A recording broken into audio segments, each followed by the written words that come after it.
Hello दोस्तों, क्या हाल चाल है आपके। आशा करता हूँ सर लाइफ सर अमेजिंग चल रही होगी। सर आज सर हम इस रिवीजन सीजन में सर लेकर आए हैं sir overhead chapter.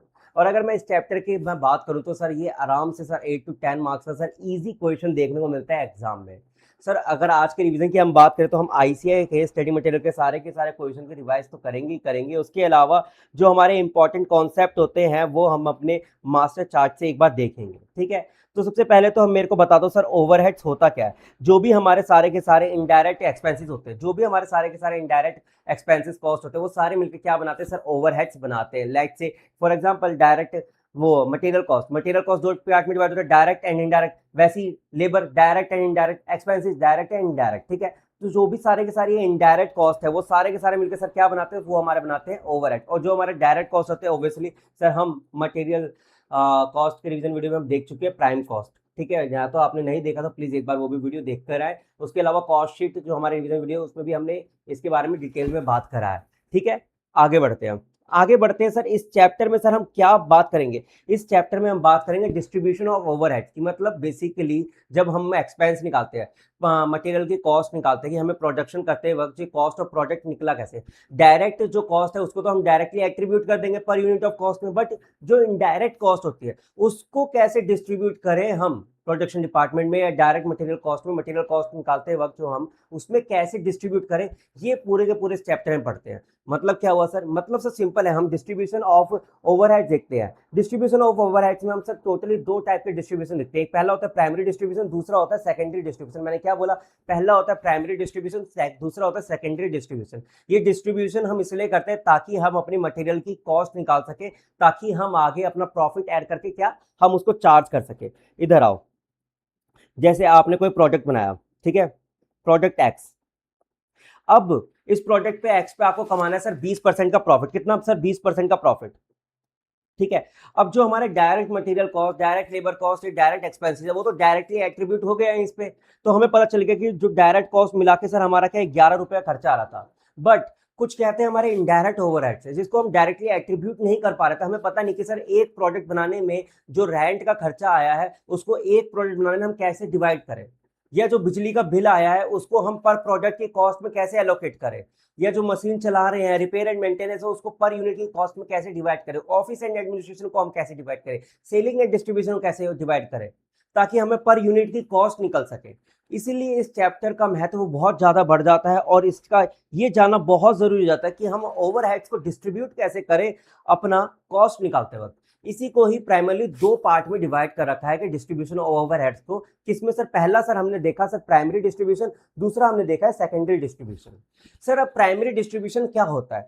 Primary distribution sir हमारा सबसे पहला स्टेप होता है। It is the first step of allocation of overheads. क्या, it is the first step, it is the first step of allocation of overheads. And secondary distribution क्या होता है, it starts with it start after distribution of primary distribution. मतलब क्या हुआ, जो हमारा primary distribution क्या होता है, हमारा पहला स्टेप होता है। एंड सेकेंडरी डिस्ट्रीब्यूशन क्या होता है सर, ये प्राइमरी डिस्ट्रीब्यूशन खत्म होने के जस्ट बाद स्टार्ट होता है।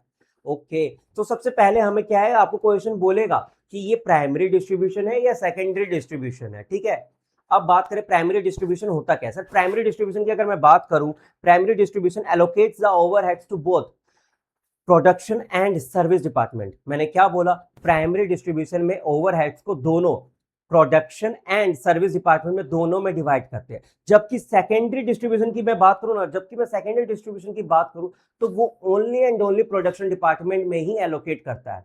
मतलब फॉर एग्जांपल सर आपका ये रेंट का बिल है, ठीक है, आपका सर एक रेंट का बिल आया, ठीक है, रेंट का बिल आया, आपने एरिया ले लो, रेंट जो यूज कर रहे हैं वो दोनों डिपार्टमेंट यूज कर रहे हैं सर, प्रोडक्शन डिपार्टमेंट भी यूज कर रहे हैं, दूसरा सर्विस डिपार्टमेंट भी यूज कर रहे हैं। ठीक है, अब जिस रेंट को क्या है कि आपने प्रोडक्शन डिपार्टमेंट को एलोकेट कर ही दिया, साथ में सर्विस डिपार्टमेंट भी एलोकेट कर दिया, लेकिन हमें क्या है कि प्रोडक्ट की कॉस्ट निकालनी है। जब हमने पहले एक बार में प्राइमरी डिस्ट्रीब्यूशन में सारे के सारे ओवरहेड इनडायरेक्ट कॉस्ट सारे के सारे एलोकेट कर लिए, एक बार क्या प्रोडक्शन डिपार्टमेंट में, दूसरा क्या हमारे सर्विस डिपार्टमेंट। क्या बोला, एक बार क्या प्रोडक्शन डिपार्टमेंट में, दूसरा क्या हमारे सर्विस डिपार्टमेंट। अब सेकेंडरी डिस्ट्रीब्यूशन में आप क्या करोगे, जो सेकेंडरी डिस्ट्रीब्यूशन में जो हमारा सारे के सारे कॉस्ट है, जो हमारे सारे के सारे कॉस्ट है, अब उसको क्या है हमें डिस्ट्रीब्यूट करना होगा कहां, अगेन प्रोडक्शन डिपार्टमेंट में, ताकि हमें पता चल सके कि मटेरियल का एक्चुअल में कॉस्ट क्या है, हमें यह पता चल सके कि मटेरियल को बनाने में कितना खर्चा आ रहा है।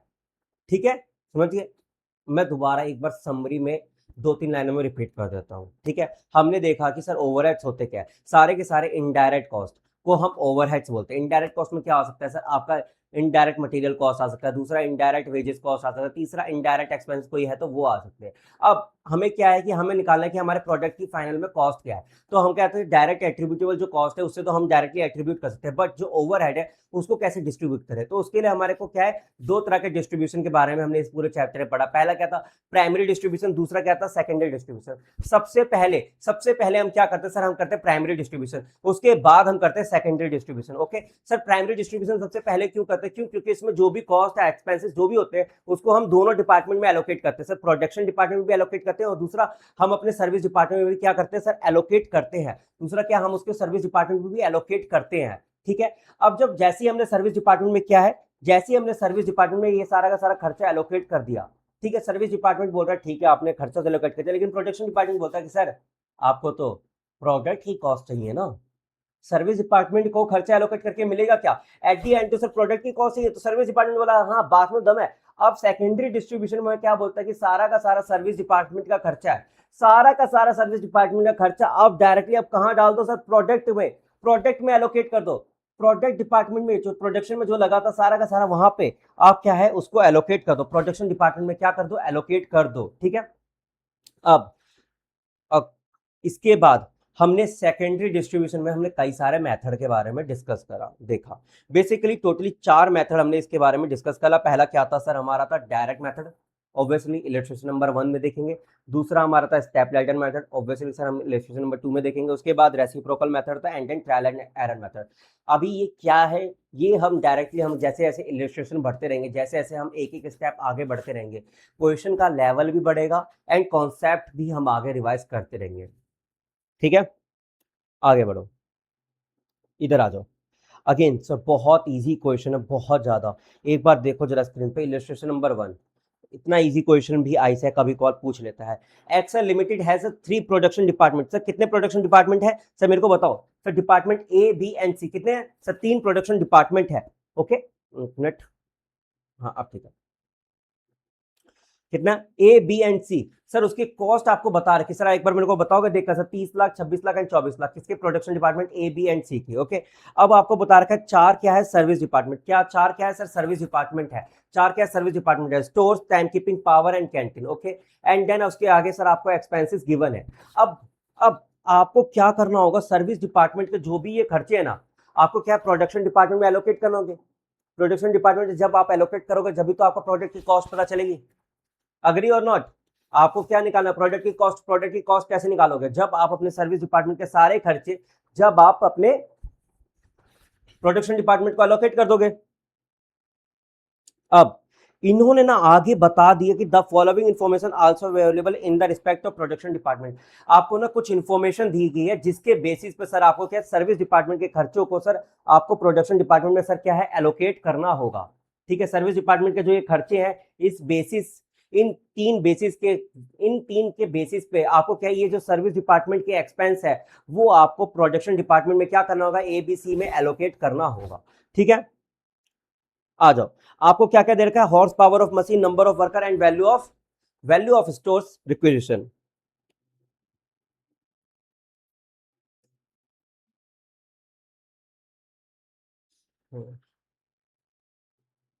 हाँ ठीक है, अब मेरे को बताओ स्टोर्स का खर्चा, स्टोर्स का जो खर्चा है, स्टोर्स का जो एक्सपेंस है वो किस बेसिस पे सर आप एलोकेट करोगे? स्टोर्स का बेसिस सर, स्टोर है, जितने वैल्यू का सामान आप स्टोर्स में रखोगे उसी के बेसिस पे एलोकेट करोगे। बिल्कुल सही कहा आपने। स्टोर्स को sir value of stores requisition के बेसिस पे सर क्या करोगे सर? एलोकेट कर दोगे। Second, time keeping and account. क्या बोला? Time keeping and account. Time keeping and account को सर किस बेसिस पे सर आप एलोकेट करोगे? नंबर ऑफ वर्कर के बेसिस पे। जितने नंबर ऑफ वर्कर हैं उसी का टाइम कीपिंग एंड अकाउंट आप मेंटेन कर रहे हो, उसी के बेसिस पे एलोकेट करोगे। कितने वर्कर आए, कितने वर्कर गए, जितने ज्यादा नंबर ऑफ वर्कर है उसी के अकॉर्डिंग कॉस्ट क्या है? ऊपर नीचे हो रही है। तो नंबर ऑफ वर्कर के बेसिस पे क्या करोगे सर? इस कॉस्ट को एलोकेट कर दोगे। पावर, पावर कौन यूज करता है? Horse power of machine. Horse power of machine use करती है, तो जितने घंटे मशीन चल रही है, जितनी हॉर्स पावर मशीन यूज कर रहे हैं, जितना कंजम्पशन जो मशीन यूज कर रही है उसके बेसिस पे क्या हम पावर को एलोकेट कर देंगे। कैंटीन, कैंटीन में बेटा कौन जाता है खाना खाने? नंबर ऑफ वर्कर, स्टाफ जाते हैं, तो किसके बेसिस पे एलोकेट करोगे? अगेन नंबर ऑफ वर्कर के बेसिस पे सर आप क्या है एलोकेट कर दोगे। अब यहाँ पे क्या है आपको रेशियो गिवन है, ये 300 300 ये 2 जीरो काट दो तो क्या 3:3:2 है। ये है 5 से डिवाइड कर दो, 5 चौक 20, 5 से 15, 5 से 15 तो 4:5:3 है एंड देन 4 जीरो काट दो, 5 5 से 15 एंड देन 5 दूनी 10। तो ये रेशियो है। इस रेशियो के बेसिस पे अब आपको क्या है ये सारे के सारे एक्सपेंसेस एलोकेट करने हैं। नीचे आ जाओ सॉल्यूशन में। सॉल्यूशन भी सर सिंपली बहुत दे रखा है। सबसे पहले सर फॉर्मेट देखो। फॉर्मेट में याद रखिएगा जब भी आप सेकेंडरी डिस्ट्रीब्यूशन का टेबल बना रहे हो तो सबसे पहले ये cost as per primary distribution लिखना मत भूलिएगा। अगर नहीं लिखोगे तो 1 मार्क्स फॉर्मेट की वजह से कट सकते हैं। आई रिपीट 1 मार्क्स फॉर्मेट की वजह से कट सकते हैं अगर आपने ये लिखना भूल गए।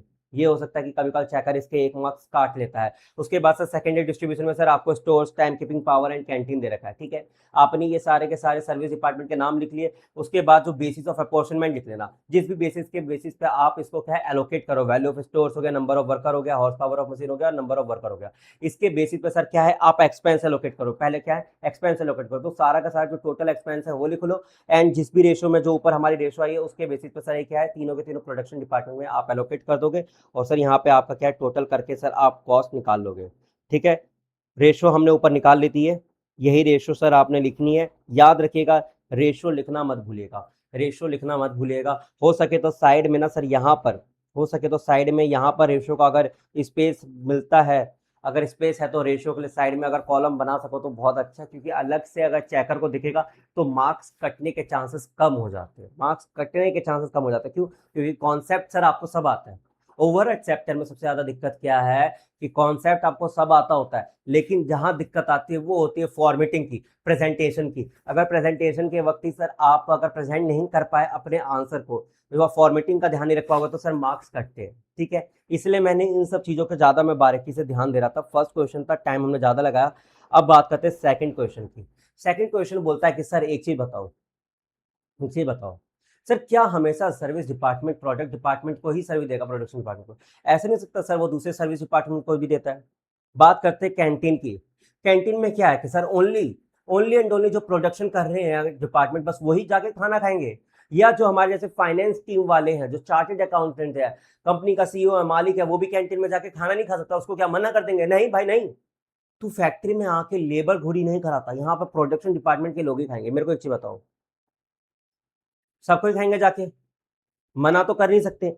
उसी को मद्देनजर में रखते हुए ना तो सेकंड मेथड आया जिसको बोलते हैं क्या, स्टेप लैडर मेथड। क्या बोलते हैं? Step ladder method. इधर आओ,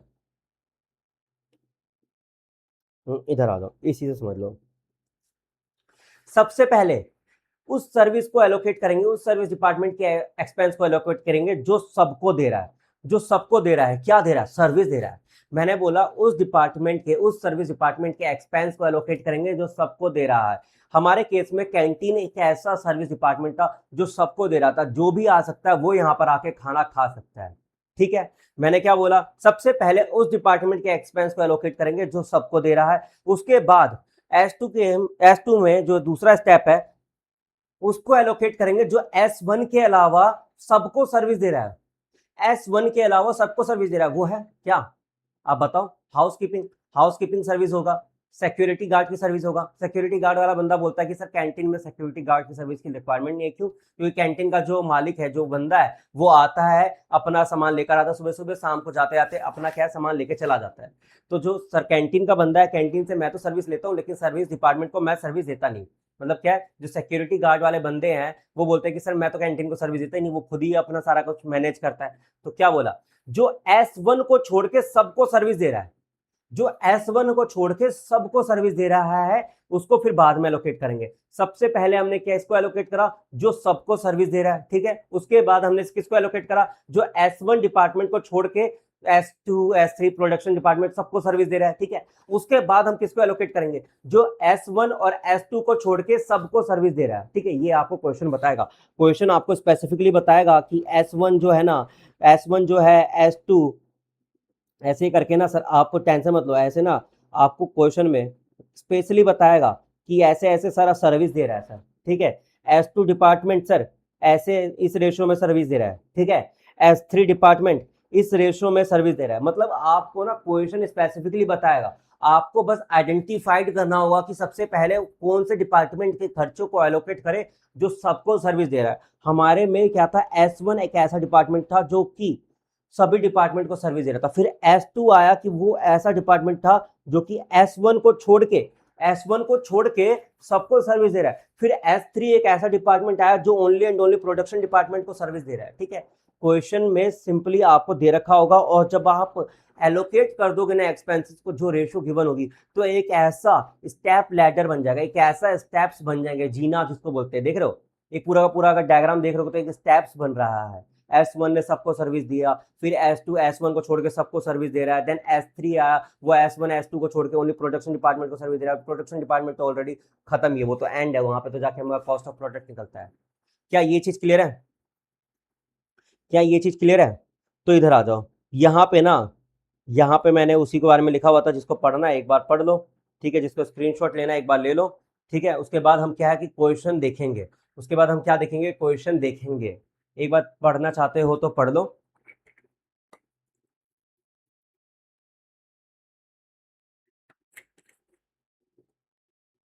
आ जाओ, आ जाओ सर।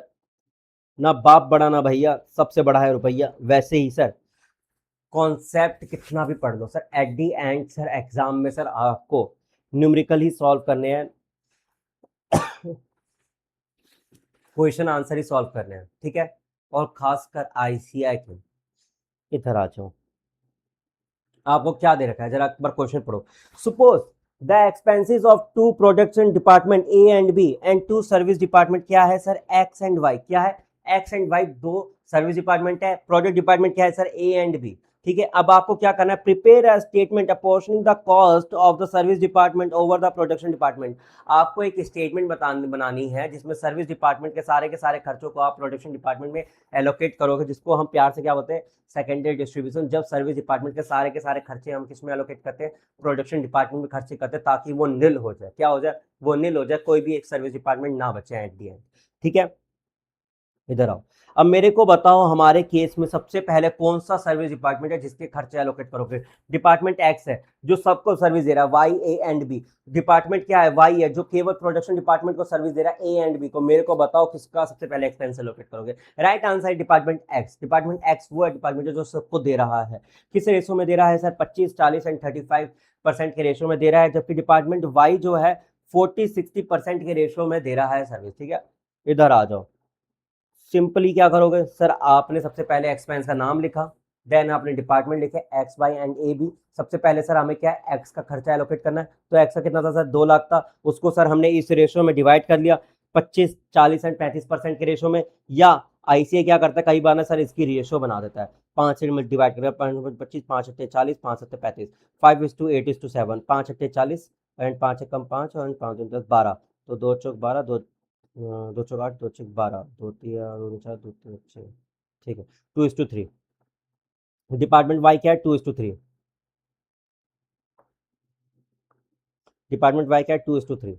या डिपार्टमेंट एक्स का 5:8:7, क्या 5:8:7। ठीक है, एंड डिपार्टमेंट वाई को किस रेशो में सर, 2:3 के रेशो में क्या है, डिवाइड करना है। ठीक है, इधर आ जाओ। आपने डिपार्टमेंट एक्स का खर्चा लिखा पूरा का पूरा सर, क्या है, 2 लाख लिखा, एंड देन उसको सर एलोकेट करना department X Y X A and B में, डिपार्टमेंट एलोकेट करना किस रेशो में सर, 5:8:7 में। उसके बाद सर आपको क्या, डिपार्टमेंट वाई की खर्चे एलोकेट करना है। डिपार्टमेंट वाई की खर्चे एलोकेट करते हो तो याद रखिएगा, जो डिपार्टमेंट एक्स से जो आया था उसको ऐड करना मत भूलेगा। मैंने क्या बोला, जो डिपार्टमेंट एक्स से सर हमें कितना है सर, 50,000 आया है सर, उसको ऐड करना मत भूलिएगा। उसके बाद सर आप ऐड करने के बाद सर कितना है, 2 लाख रुपए आया। कितना आया सर, 2 लाख रुपए आया है। 2 लाख को सर क्या करोगे सर, आप एलोकेट करोगे किसमें, डिपार्टमेंट ए एंड बी में सर एलोकेट कर दोगे। किस रेशो में, 2:3 के रेशो में सर आप क्या है, उसको एलोकेट कर दोगे, 2:3 के रेशो में सर एलोकेट कर दोगे।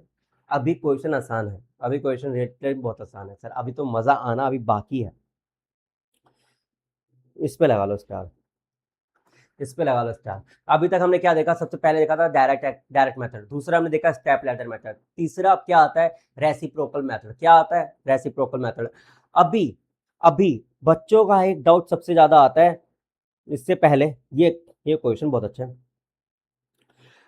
जब क्वेश्चन ने कुछ नहीं बताया, जब क्वेश्चन ने कुछ नहीं बताया तो आपको कौन सा मेथड लगाना है जो सुटेबल लग रहा हो। मतलब क्या सुटेबल, आपको दिखा दे कि डायरेक्टली क्या है कि हमें प्रोडक्शन डिपार्टमेंट को एलोकेट करना है, डायरेक्ट मेथड लग सकता है। आपको दिख रहा है कि स्टेप लैडर मेथड लग सकता है तो स्टेप लैडर। अगर कुछ भी नहीं समझ में आ रहा तो अगर आपको 2 डिपार्टमेंट के खर्चे एलोकेट करने हैं तो सर क्या लगाओगे, सबसे पहले इन केस ऑफ साइलेंट क्या है, in case question is silent क्या लगाओगे, रेसिप्रोकल मेथड। कौन सा, रेसिप्रोकल मेथड लगाओगे। ठीक है, अगर रेसिप्रोकल मेथड ना लग सके, रेसिप्रोकल मेथड ना लगा सके क्यों, क्योंकि आपके जो डिपार्टमेंट है मोर देन 2 है, देन अप्लाई क्या है, स्टेप मेथड। क्या है, देन अप्लाई स्टेप मेथड। क्या मैंने क्या बोला, अगर 2 डिपार्टमेंट है तो रेसिप्रोकल मेथड लगा लो, कोई दिक्कत की बात नहीं। क्या है, कोई दिक्कत की बात नहीं, आप रेसिप्रोकल मेथड लगा लो। लेकिन 2 से ज्यादा डिपार्टमेंट है तो आप कौन सा मेथड लगाओगे, स्टेप लैडर मेथड लगाओगे। एक वो डिपार्टमेंट देखो जो सबको सर्विस दे रहा है, उसके बेसिस पे सर क्या आप एलोकेट करते जाओगे, स्टेप लैडर मेथड लगाओगे। ठीक है, याद रखिएगा। लेकिन जनरली क्वेश्चन बोल देता है, इतना मत सोचो। ठीक है, इधर आओ। सर्विस डिपार्टमेंट एक्सपेंसेस आपको दे रखे क्या है, बॉयलर हाउस के कितने दे रखे सर, 3 लाख। मैंने बोला अच्छी बात है। पंप रूम के क्या दे रखे सर, 60,000 एक्सपेंस। ठीक है, बहुत अच्छी बात है। इधर आओ, एलोकेशन में आपको मजा आएगा।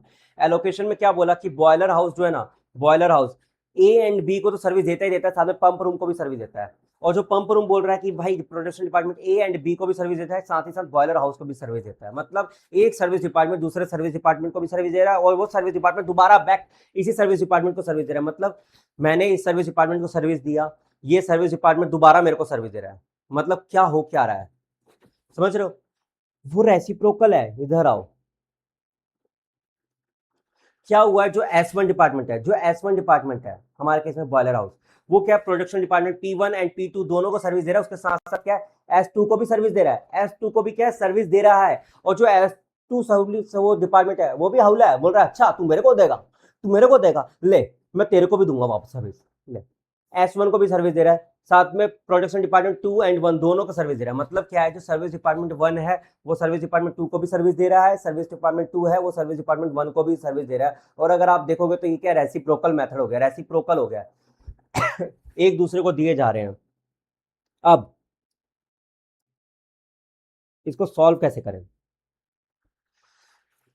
अभी क्या है आपको वो तो कॉस्ट पता ही नहीं कि वो कौन सी कॉस्ट है जो कि प्रोडक्शन डिपार्टमेंट में ही एलोकेट करे। क्यों, क्योंकि जो सर्विस डिपार्टमेंट जो आपको खर्चा बता रहा है यहाँ पे हमारे केस में क्या है, बॉयलर हाउस ने आपको जो खर्चा बताया है 3 लाख, आपको नहीं लगता ये खर्चा वो खर्चा उसने बताया है जो कि आपको प्रोडक्शन डिपार्टमेंट भी एलोकेट करना है और पंप रूम में भी एलोकेट करना है। और पंप रूम ने भी सर वही खर्चा बताया है जो आपको क्या है प्रोडक्शन डिपार्टमेंट में भी एलोकेट करना है और सर्विस डिपार्टमेंट में एलोकेट करना है। बट इसमें वो खर्चा इन्वॉल्व नहीं है जो आपको सर्विस डिपार्टमेंट से मिला है। क्या है, क्या हुआ है, इधर आओ, इधर आओ। बॉयलर ने बोला, बॉयलर ने बोला बी ने, कितने, बॉयलर ने बोला कि जो मेरा खर्चा है वो 3 लाख है जो सब में बांट दो। पंप ने बोला कि जो ये 60,000 है ये भी सब में बांट दो, production department A B and pump में भी बांट दो। किसमें, ए बी एंड पंप में बांट दो। पंप में, ये बोल रहा है A B and pump boiler में बांट दो। मैंने गया, मैंने बोला दोनों के दोनों इधर आओ, दोनों के दोनों इधर आओ भाई, इधर आओ इधर आओ इधर आओ, बॉयलर और पंप दोनों इधर आओ, सामने खड़े हो मुर्गा बनो। और मेरे को एक चीज बताओ, एक चीज बताओ, बॉयलर और पंप मेरे को एक चीज बताओ। हमने बोला सेकेंडरी डिस्ट्रीब्यूशन में मेरे को वो खर्चा जानना होता है कि सर मेरे को वो खर्चा जानना होता है जो मैं प्रोडक्शन डिपार्टमेंट में एलोकेट करूं। तुम ये क्या कर रहे हो, ये क्या कर क्या रहे हो तुम, नहीं ये क्या कोई मजाक हो रहा है, ये क्या कर रहे हो तुम। उस पे बॉयलर एंड पंप ने बोला कि सर मैंने तो खर्चा बता दिया। सर अब क्या है, अब हम वो एक्सपेंस निकालना होगा जो, क्योंकि उसने मेरे पास आया, आप बोल रहे तू फाइनेंस का बंदा है ना, मैंने बोला हाँ, तो तू खर्चा बता। मैंने बताया कि यार सुनो, हमें वो खर्चा चाहिए होगा, वो टोटल कॉस्ट चाहिए होगा, क्या, वो टोटल कॉस्ट चाहिए होगा जो कि हम ए एंड बी में एलोकेट कर सकें, ए एंड बी में एलोकेट कर सकें। एंड देन हमें इसका भी वो टोटल कॉस्ट चाहिए होगा जो हम ए एंड बी में एलोकेट कर सकें। ठीक है, ये जो तुमने कर रहे थे ऊपर, ये हमें नहीं चाहिए। हमें क्या चाहिए, जो हम ए एंड बी में सर एलोकेट कर सके। किसमें सर, ए एंड बी में एलोकेट कर सके। तो उसने बोला अच्छा ऐसी बात है, तो सर ठीक है मैं बताता हूँ सर, वो है सर बी। इसने बोल दिया पी है सर वो एक्सपेंस। क्या बोला बॉयलर हाउस ने बोला कि सर ठीक है, बॉयलर हाउस ने बोला कि मेरे 3 लाख के खर्चे उस समय बांटने थे, लेकिन सर बी अमाउंट वो अमाउंट होगा जो कि only and only production department बचेगा, जिसको हम टोटल कॉस्ट बोलते हैं। क्या? टोटल कॉस्ट बोलेंगे। ये वो खर्चा होगा जिसमें मैंने बोला क्या, जो S2 से भी आ रहा होगा और मेरे खुद के भी खर्चे होंगे। कंफर्म है? उसने बोला सर ये बी कुछ और नहीं, ये सर वो 3 लाख रुपए हैं। सर वो क्या है? ये 3 लाख रुपए हैं, प्लस प्लस पंप रूम से कितना पैसा आ रहा है? पंप रूम से कितना पैसा आ रहा है? पंप रूम से ये रहा 50% आ रहा है। बॉयलर हाउस बोला कि बी सर वो एक्सपेंस है 3 लाख, ठीक है, साथ ही साथ सर बी वो है जो 50% जो आपको शेयर आना था ना पंप रूम से, ये वो है 0.5p। और पंप रूम भी यही बोला कि सर 60,000 प्लस 0.05b। मैंने बोला था दोनों को सामने लाकर मैंने बोला कि यार सुनो, तुमने मेरे को जो खर्चा बताया ना कि 3 लाख और 60,000, सर ये खर्चा सही नहीं है। ये खर्चा आपको प्रोडक्ट पंप रूम को भी देना था, बॉयलर हाउस को, और पंप रूम बोला बॉयलर हाउस को भी देना था। तो मैंने बोला ये चीज गलत है, मेरे को वो खर्चा बताओ, वो टोटल कॉस्ट बताओ जो कि सर आपको पंप रूम से आ गया होगा। क्या है वो खर्चा? पंप रूम से आ गया था, वो अब आपको ए और बी में एलोकेट करना है। किसमें? ए और बी में एलोकेट करना है। वैसे ही मैं पंप रूम के पास गया, मेरे को वो खर्चा बता जो तेरे पास बॉयलर हाउस से आ गया है। जो खर्चा बॉयलर हाउस से आ गया है और तेरे को प्रोडक्शन डिपार्टमेंट ए और बी में एलोकेट करना होगा। तो उसने बोला कि सर अज्यूम कर लो कि सर वो बी है, बी अमाउंट वो है। बॉयलर हाउस मेरे पास आके बोला सर बी अमाउंट वो टोटल कॉस्ट है, बी अमाउंट वो टोटल कॉस्ट है जिसमें मेरे खुद के खर्चे तो है ही हैं और जो पंप रूम से भी एक्सपेंस आ रहे हैं।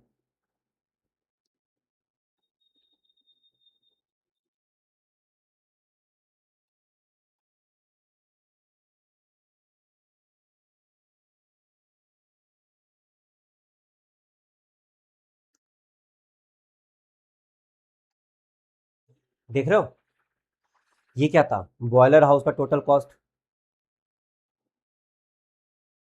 ये क्या था? बॉयलर हाउस का टोटल कॉस्ट, ठीक है। ये था पंप रूम का। पंप रूम ने क्या बोला? Pump room total cost allocate to boiler house. Pump room का total cost allocate to boiler house. ये 0.5p कहां से आया था? ये यहां से आया था, ये यहां से आया था 0.5। आपको रेशो दे रखी है ये। हाँ सॉरी दोस्तों, कॉल आ गया था, ठीक है। मैंने क्या बोला था कि जो बॉयलर हाउस है वो डिपार्टमेंट ए बी को तो एलोकेट करता है, साथ में पंप रूम को भी एलोकेट करता है। ये देखो पढ़ो, पंप रूम को कितना है? 5% देता है, ठीक है।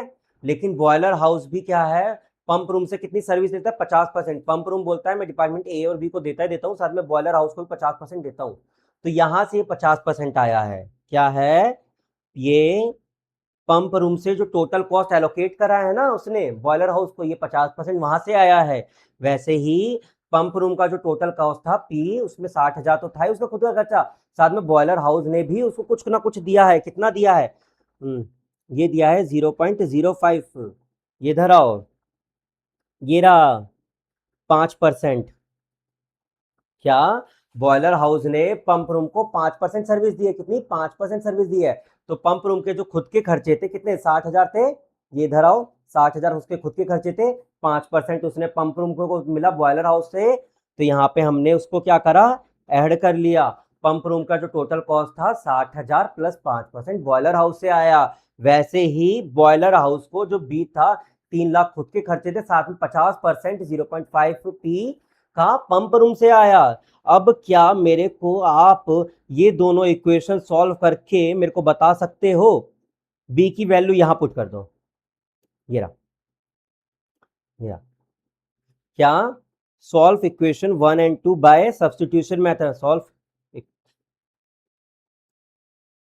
सॉल्व इक्वेशन 1 and 2 बाय क्या? By substitution method. कौन सा मेथड लाओगे? सब्स्टिट्यूशन मेथड, जो हम बचपन में पढ़ते आ रहे थे। सब्स्टिट्यूशन मेथड क्या होता है? जो बी की वैल्यू होती है, put value of be in equation two. Equation 2 में क्या है, बी की वैल्यू क्या है आप डाल दोगे, ठीक है। अब बी की जो वैल्यू है वो है 3,00,000 एंड 0.5 पी। किस में डालोगे, पी में डालोगे। पी में क्या डालोगे, 60,000 प्लस में 0.05। बी की वैल्यू क्या थी, 3,00,000 प्लस में 0. क्या था, 5p, 0.5p, ठीक है। अब p की वैल्यू जो आएगी 60,000 प्लस में इसका कितना करोगे 0.5, 3,00,000 का कितना करोगे 0.05, 15,000 आया, ठीक है। कितना आया, 15,000,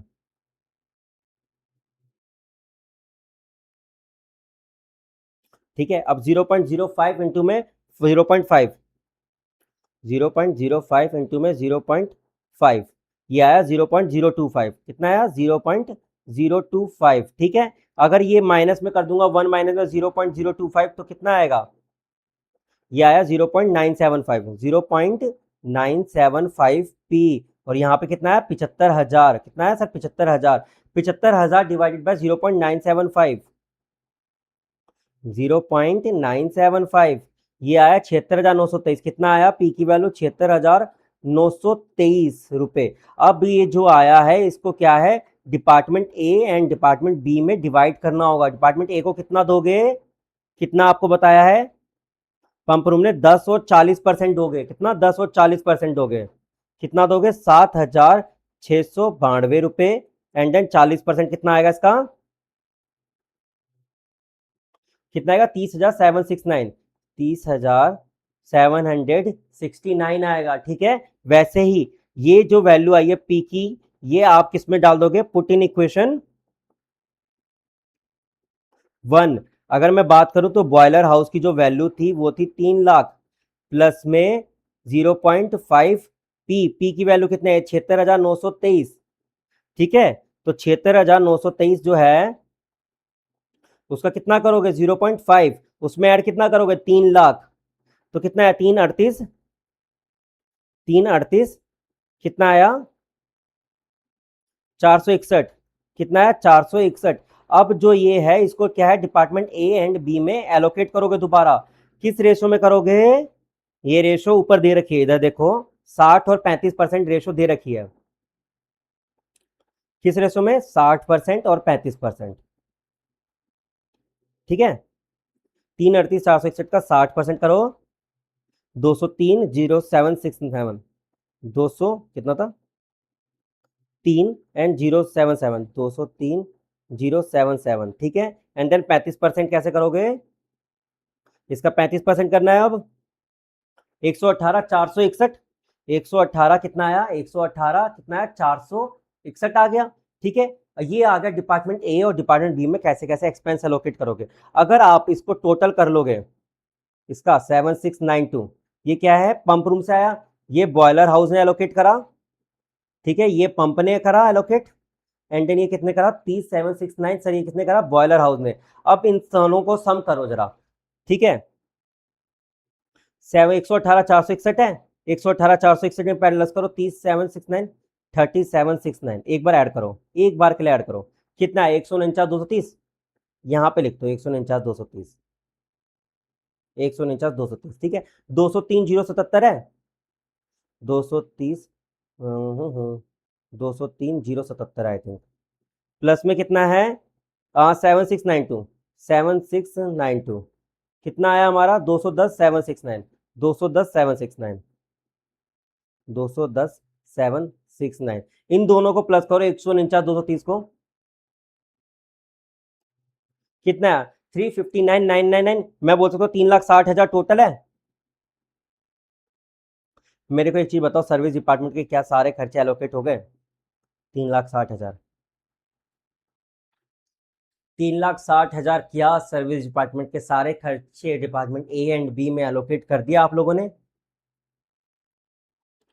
क्या इसमें कुछ भी कठिन था, क्या इसमें कुछ भी परेशानी थी आपको, क्या इसमें कुछ ऐसा भी था जो आपको परेशान कर रहा था, बहुत इजी क्वेश्चन था, बहुत ही ज़्यादा इजी क्वेश्चन था, इसमें ऐसा कुछ भी नहीं था कि प्रॉब्लमेटिक। बस हमारा क्या था कि एक डिपार्टमेंट दूसरे डिपार्टमेंट के क्या है सर्विस देता है, क्या देता है, सर्विस देता है, ठीक है। तो उस केस में क्या करोगे, दोनों के डिपार्टमेंट का क्या है, let be the total cost क्या मान लोगे, S1 और S2, late be the department का क्या है, टोटल कॉस्ट बी और पी हमारे केस में मान लोगे क्या है, बॉयलर हाउस का टोटल कॉस्ट हमने क्या माना, बी माना, एंड पंप रूम का टोटल कॉस्ट क्या माना, पी माना।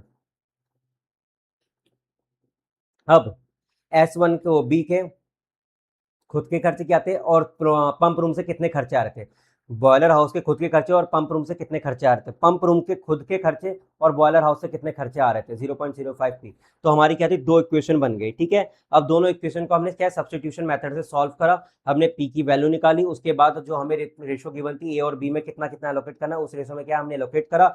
वैसे ही बॉयलर हाउस का सर हमें क्या था, दे रखा था टोटल एक्सपेंस, उसको क्या करना था, ए एंड बी में सर एलोकेट करना था, हमने क्या उसको एलोकेट कर दिया। एंड इसी के साथ सर ये हमारा क्वेश्चन हो जाता है खत्म। क्या हो जाता है, खत्म। एक बार क्या करो, ये रहा,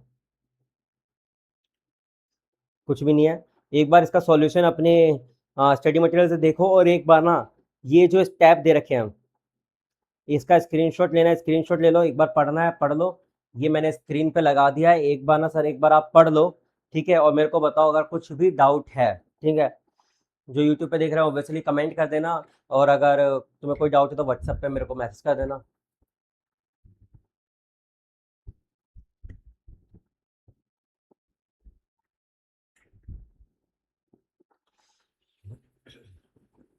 ठीक है, होपिंग कि आपने पढ़ लिया हो, पॉज करके, अगर नहीं पढ़ा तो एक बार पॉज करें और पढ़ ले।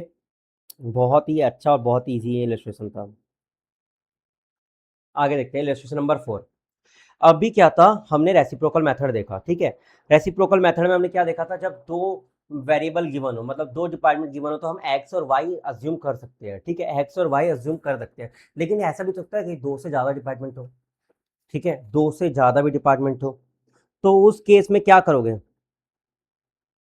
उस केस में क्या करोगे, उस केस में हम कंटिन्यूसली अपोर्शनमेंट मेथड लगाएंगे। एक मिनट को, ये रहा, ये रहा रिपीटेड डिस्ट्रीब्यूशन मेथड।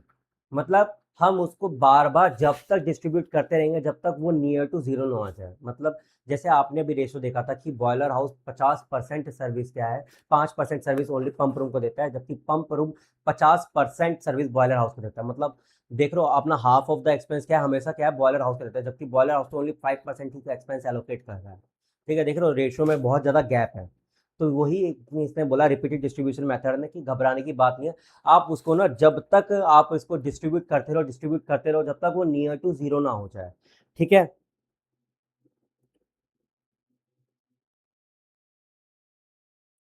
इधर आओ, अभी ये ओके, ओके, इसमें ट्रायल एंड एरर मेथड के लिए बोला है। ट्रायल एंड एरर मेथड भी कुछ नहीं है, वो भी रिपीटेड डिस्ट्रीब्यूशन मेथड ही है। Repeated distribution method I think आगे है क्या, हाँ, इलेस्ट्रेशन नंबर 4 में, 5 में है रिपीटेड डिस्ट्रीब्यूशन मेथड। इसमें रिपीटेड डिस्ट्रीब्यूशन मेथड है, इसमें है trial and error method. Okay, आ जाओ, ट्रायल एंड एरर मेथड देखते हैं। ट्रायल एंड एरर मेथड क्या बोलता है कि आप ना वो अमाउंट निकालो, जैसे अभी हमने इक्वेशन बना के अमाउंट निकाला ना, आपने इक्वेशन बना के अमाउंट निकाला। ट्रायल एंड एरर मेथड बोलता है कि ना आप ना एक दूसरे डिपार्टमेंट को ना डिपार्टमेंट वाइज सर्विस S1 का खर्चा S2 को बांट दो, S2 का खर्चा S1 को बांट दो, और जब तक बांटो कि वो अमाउंट ना आ जाए जिससे कि ना आप सीधा प्रोडक्शन डिपार्टमेंट को बांटना हो। मतलब क्या हुआ, ट्रायल एंड एरर मेथड बोलता है कि इसका अगर 10 रुपये का खर्चा है, इसका 20 रुपये का खर्चा है, तो इसको पहले इसमें बांट दो, इसको ऐड करो, देन जो भी हमारा खर्चा आया, ठीक है, इन दोनों को ऐड करके दोबारा S2 S1 में बांट दो, ठीक है, S1 में एलोकेट कर दो। अब जो S1 में जो आपने एलोकेट करा S2 ने, वो दोबारा S2 को दे दो, ठीक है, S2 को जो दोबारा दिया वो S1 को दे दो, ठीक है। ऐसा ये एक साइकिल ना रन कर लो, ठीक है, ऐसा एक साइकिल रन कर दो कि एक बार वो दे दे, एक बार ये दे दे, एक बार ये दे दे, एक बार वो दे दे। ऐसा तुम करते रहो जब तक यहाँ पे जो एक्सपेंस है ना, यहाँ पे जो एक्सपेंस है दोनों के दोनों या तो जीरो या तो नियर टू जीरो आ जाए। क्या, नियर टू जीरो आ जाए, नियर टू जीरो आ जाए, नियर टू जीरो आ जाए। Generally trial and error method में नियर टू जीरो निकालने के बजाय ऐसे क्या बोलता है कि दो बार एलोकेट कर दो। क्या मैंने बोला, दो बार एलोकेट कर दो। दो बार का मतलब क्या है, S1 का खर्चा दे दिया, S2 का खर्चा दे दिया। अब क्या है, S1 में लाइट से कि 10 रुपये का अमाउंट है, यहाँ 5 रुपये का अमाउंट है, नहीं थोड़ा ज़्यादा ले देता हूँ, ठीक है। तो पहले क्या है, S1 इसको एलोकेट करेगा, लेट से किसने 10 रुपए एलोकेट कर दिए, ठीक है, 10%, ये आ गया यहाँ पे 60%, 60 रुपए आ गया। अब ये यहाँ को क्या है 5% देगा, कितना 5% देगा, मतलब इसको 3 रुपए एलोकेट करेगा, ठीक है, यहाँ 3 रुपए है। अब ये क्या बोलेगा कि इसको दोबारा खर्चा मैं दे देता हूँ, 3 का क्या 10%, 0.03। अब क्या इसका इसको 5% एलोकेट कर देगा, कितना 5%, बहुत ज्यादा कम आएगा, इसमें नहीं खराब, 0. आई थिंक देख लेना 0.015 ऐसे कुछ आएगा, ठीक है। तो ये बोलता है ट्रायल एंड एरर मेथड, इसको 2 बार आपने एलोकेट करा, ठीक है। यहाँ पे जो इनका टोटल आया, यहाँ पे जो टोटल आया, यहाँ जो टोटल आया ना, इसको production department A and B में एलोकेट कर दो, जो भी डिपार्टमेंट है, अगर सी है तो सी में एलोकेट कर दो, इसको भी डिपार्टमेंट ए बी सी में जो भी आपको दे रखा है उसमें एलोकेट कर दो। क्या आपको समझ में आ गया? सिंपल वर्ड में ट्रायल एंड एरर मेथड क्या बोलता है कि आप ट्रायल एरर मेथड का यूज करते हुए एक ऐसा अमाउंट निकालो, एक ऐसा अमाउंट निकालो जो कि only and only production department में एलोकेट करना होगा। मैंने पूछा ऐसे कैसे निकालेंगे, उसने बोला कि जो रेशो दे रखी थी ना आपको कि सर्विस डिपार्टमेंट से इतना ले रहा है, सर्विस डिपार्टमेंट को इतना दे रहा है, सर्विस डिपार्टमेंट को इतना ले रहा है, इतना दे रहा है, तो वो क्या करा कि जो लेने देने का हिसाब है वो पहले ही कर लो कि S1 S2 को जितना भी रेशो में दे रहा है वो लिख लो, ठीक है। फिर S2 S1 को जिस भी रेशो में दे रहा है वो आप यहाँ पे लिखो, फिर दोबारा एलोकेट कर दो, फिर दोबारा एलोकेट कर दो, ऐसा आप 2 बार एलोकेट कर दो। फिर यहाँ पे जो सम आया है ना, जो यहाँ पे सम आया है उसको sir only and only production department में एलोकेट कर दो और आपका क्या आ जाएगा, खर्चा आ जाएगा जो कि आपको प्रोडक्शन डिपार्टमेंट में एलोकेट करना है। इधर आओ, ये क्वेश्चन देखो, काफी इजी क्वेश्चन है। आपको क्या बोल रखा है कि सेंस अ मैन्युफैक्चरिंग कंपनी है हैविंग अ 3 प्रोडक्शन डिपार्टमेंट, क्या बोला 3 प्रोडक्शन डिपार्टमेंट है, ए बी एंड सी, कितने ऐसा 3 प्रोडक्शन डिपार्टमेंट है एंड 2 सर्विस डिपार्टमेंट है एक्स एंड वाई, क्या 2 सर्विस डिपार्टमेंट है X and Y, 3 production department है क्या ए बी एंड सी। बहुत अच्छी बात लगी मेरे को, काफी अच्छा बोला इसने। उसकी एक डिटेल दे दी है, direct material cost, direct wages, factory rent, power and depreciation, other overheads, okay. उसके लिए आपको क्या है नीचे बेसिस दे रखे हैं जिस बेसिस पे सर आपको इस खर्चों को एलोकेट करना होगा, ओके। आपको क्या है a technical assistant apportionment of service department, ठीक है, ये तो प्राइमरी डिस्ट्रीब्यूशन के लिए, किसके लिए, प्राइमरी डिस्ट्रीब्यूशन। सर आपको कैसे पता? हमने अभी ऊपर देख कर आया था कि जब जब आपके जो खर्चे होते हैं, जब आपके जो खर्चे होते हैं, जब आपके दोनों department production and service department दोनों में एलोकेट करने होते हैं उसको क्या बोलते हैं, हम बोलते हैं प्राइमरी डिस्ट्रीब्यूशन। तो यहाँ पे क्या लिखोगे, ए बी सी एक्स और वाई, ए बी सी और एक्स और वाई। प्राइमरी डिस्ट्रीब्यूशन में क्या करना होता है, हमें जो खर्चे होते हैं सर्विस डिपार्टमेंट के, ऐसे कुछ खर्चे होते हैं जो कॉमन इनडायरेक्ट एक्सपेंसेस होते हैं, वो production department and service department में दोनों में एलोकेट करते हैं। आई रिपीट, जो यहाँ पे जो खर्चे हो रखे हैं वो production department and service department दोनों में एलोकेट करते हैं। एंड देन हब, सबसे इंपॉर्टेंट सेकेंडरी डिस्ट्रीब्यूशन के लिए हम only and only service department के खर्चे लिख रहे हैं। सॉरी जिसने भी है, पर बहुत इंपॉर्टेंट बता रहा हूँ, ठीक है, वरना गलती कर दो तो फॉर्मेटिंग में, सॉरी। सेकेंडरी डिस्ट्रीब्यूशन में only and only service department के खर्चे लिख रहे होते हैं, तो डायरेक्ट मटेरियल, डायरेक्ट वेजेस जो ऑलरेडी प्रोडक्शन डिपार्टमेंट में लिखा हुआ है वो प्राइमरी डिस्ट्रीब्यूशन में याद रखना, मत लिखना। क्यों? क्योंकि अभी हम सर्विस डिपार्टमेंट के ही खर्चे निकालने हैं जो हमें दोबारा सेकेंडरी डिस्ट्रीब्यूशन में एलोकेट करने हैं। ध्यान समझना, प्राइमरी डिस्ट्रीब्यूशन में हम क्या करते हैं, जो ये खर्चे दे रखे होते हैं वो production department and service department दोनों में एलोकेट करते हैं। सेकेंडरी डिस्ट्रीब्यूशन में हम सारे के सारे सर्विस डिपार्टमेंट के खर्चों को एलोकेट करते हैं। सर नहीं समझ में आया तो आंसर करते हैं, उससे समझ में आएगा। सबसे पहले फैक्ट्री रेंट को किस बेसिस पे एलोकेट करोगे? ऑब्वियसली एरिया के बेसिस पे एलोकेट करेंगे। जो भी एरिया हमने ऑक्यूपाइड करा था प्रोडक्शन डिपार्टमेंट या सर्विस डिपार्टमेंट जिसने भी, उस एरिया के बेसिस पे एलोकेट करेंगे। पावर को किस बेसिस पे एलोकेट करोगे? कैपिटल मशीन आवर्स और हॉर्स पावर ऑफ मशीन। अब यहाँ पे दे रखा है सर आपको, 1 घंटे जब मशीन चलती है तो कितना हॉर्स पावर यूज करती है। यहाँ पे 1000 घंटे मशीन चल रही है और 50 हॉर्स पावर की मशीन है, तो कितना कंजम्पशन करेगी, कितना कंजम्पशन करेगी? 50,000। 2000 घंटे चल रहे हो, 40 हॉर्स पावर की मशीन है तो 80,000 घंटे, 80,000 के यूनिट की पावर कंजम्पशन करेगी। 4000 घंटे चल रहे हो और 20 हॉर्स पावर की मशीन है तो कितना, कितना मतलब कितना वो कंज्यूम करेगी? तो 4 दूनी 8, 80,000। वैसे ही यहाँ पे क्या हो गया, 15,000। यहाँ पे क्या हो गया 25,000, 25,000 यूनिट्स के बेसिस पर इन्होंने क्या करा होगा, कंजम्पशन करा होगा। अब क्या है, जो ये पावर है ना, पावर को इस रेशो में डिवाइड करना होगा। 50,000, 80,000, 80,000, 15,000, 25,000 के रेशो में डिवाइड करना होगा। अगर लास्ट के 3 जीरो काट दो, ठीक है, ठीक है, एंड 5 10 आया, ये एक 5 एकम 5 और 3 कितना आया, आई थिंक 5 एक 16 आया, आई थिंक 16, एंड देन 5 के 15, 5 5 25। तो रेशो बनी है हमारी 10:6:16:16 16:3:5 की सर हमारी क्या बन रही है सर, रेशो बन रही है, जिसके बेसिस पे सर आप क्या पावर को डिस्ट्रीब्यूट करोगे। कैपिटल डेप्रिसिएशन को कैपिटल वैल्यू ऑफ एसेट के बेसिस पे एलोकेट करोगे, अदर ओवरहेड्स को सर मशीन ओवर्स के बेसिस पे एलोकेट कर दोगे सर, इस बेसिस पे कि सर जितने घंटे मशीन चल रही होगी सर उतना ही अदर ओवरहेड लगा रहा होगा, लाइक लुब्रिकेंट, लाइक तेल पानी कुछ लगा रहा होगा, तो ऑलरेडी मशीन ओवर्स इतने के जितने घंटे मशीन चल रहे हैं उसी के बेसिस पे सर वो सब अदर ओवरहेड्स लग रहे होंगे। इधर आओ, जो मैंने ओवरहेड डिस्ट्रीब्यूशन समरी कैसे बनाओगे आप, ओवरहेड डिस्ट्रीब्यूशन समरी कैसे बनाओगे, क्योंकि प्राइमरी डिस्ट्रीब्यूशन का मोटिव ही ये होता है कि जो आपके इनडायरेक्ट एक्सपेंस है, जो भी ये आपके इनडायरेक्ट एक्सपेंस है, ये क्या है सर, आपके इनडायरेक्ट एक्सपेंस है, इसको सर क्या करना होगा, आपको प्रोडक्शन डिपार्टमेंट में एलोकेट करना होगा। जो भी ये इनडायरेक्ट एक्सपेंस है चारों के चारों, उसको production department and service department में खर्चे में एलोकेट कर दो, ताकि हमें सर्विस डिपार्टमेंट के खर्चे पता चल सके जो हमें प्रोडक्शन डिपार्टमेंट में एलोकेट करना है। क्या आपको नहीं लगता कि सर्विस डिपार्टमेंट में ऑलरेडी कुछ एलोकेटेड एक्सपेंसेस हो सकते हैं, कुछ ना कुछ एलोकेटेड एक्सपेंसेस हो सकते हैं कि नहीं हो सकते, कुछ ना कुछ पहले से एलोकेट करा होगा कि नहीं होगा सर। हाँ, डायरेक्ट मटेरियल और डायरेक्ट वेजेस तो ऑलरेडी एलोकेट कर रखे थे सर्विस डिपार्टमेंट में, डायरेक्ट मटेरियल और डायरेक्ट वेजेस कुछ सर्विस डिपार्टमेंट में एलोकेट कर रखे थे, तो उसको ले लो, लेकिन इसको जीरो ही रखना।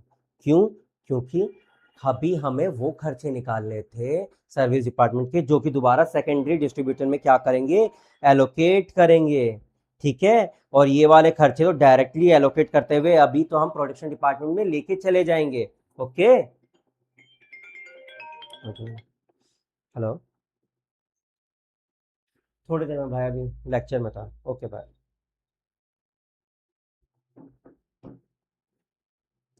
ठीक है, मैंने क्या बोला था, वंस अगेन समझ में आ गया। जब आप प्राइमरी डिस्ट्रीब्यूशन बनाते हो तो खर्चे जो होते हैं, आपको क्या है, production department and service department दोनों में खर्चे एलोकेट करने होते हैं, लेकिन कुछ खर्चे ऑलरेडी सर्विस डिपार्टमेंट में एलोकेबल होते हैं, direct wages and direct material, तो आप उसको लिख दोगे, लेकिन direct material direct wages production department मत लिखना, क्योंकि वो ऑलरेडी एलोकेट हो चुके थे प्रोडक्शन डिपार्टमेंट के पास। तो प्रोडक्ट डिपार्टमेंट बोलेगा कि मैं तो ऑलरेडी इस खर्चों को ले चुका था, मैं तो आपसे वो पूछ रहा था जो कि आपके इनडायरेक्ट एक्सपेंस थे, जो मेरे को अभी और एलोकेट करने थे। तो मैंने आपको बता दिया कि जो ये खर्चे हैं ना, वो ये रहे खर्चे जो आपको एलोकेट करने हैं प्रोडक्शन डिपार्टमेंट में दोबारा से, ये हैं वो खर्चे, ठीक है। और अभी सेकेंडरी डिस्ट्रीब्यूशन में ये जो खर्चे हैं ना, ये वाले खर्चे जाएंगे सेकेंडरी डिस्ट्रीब्यूशन में, ये वाले खर्चे जाएंगे, ठीक है, ये वाले खर्चे जाएंगे। क्या चीजें यहां तक क्लियर है? फॉर्मेटिंग का ध्यान रखना, अदरवाइज मार्क्स कटवा पड़ोगे, ठीक है। मैं स्टार्टिंग से ही बोल रहा हूँ कि ओवरहेड चैप्टर इतना इजी चैप्टर है, इतना इजी चैप्टर है कि आप इसको इतनी जल्दी जल्दी में करोगे कि आप फॉर्मेटिंग में मार्क्स कटवा लोगे, और कुछ नहीं है। बहुत ईजी है, लिटरली बहुत ईजी है, ठीक है। अब हम मैंने क्या बोला, trial and error method use करते हुए आपको सर्विस डिपार्टमेंट के खर्चे प्रोडक्शन डिपार्टमेंट में एलोकेट करने हैं, लेकिन यहाँ पे बदमाशी करी है। सर्विस डिपार्टमेंट एक्स ने बोला कि मैं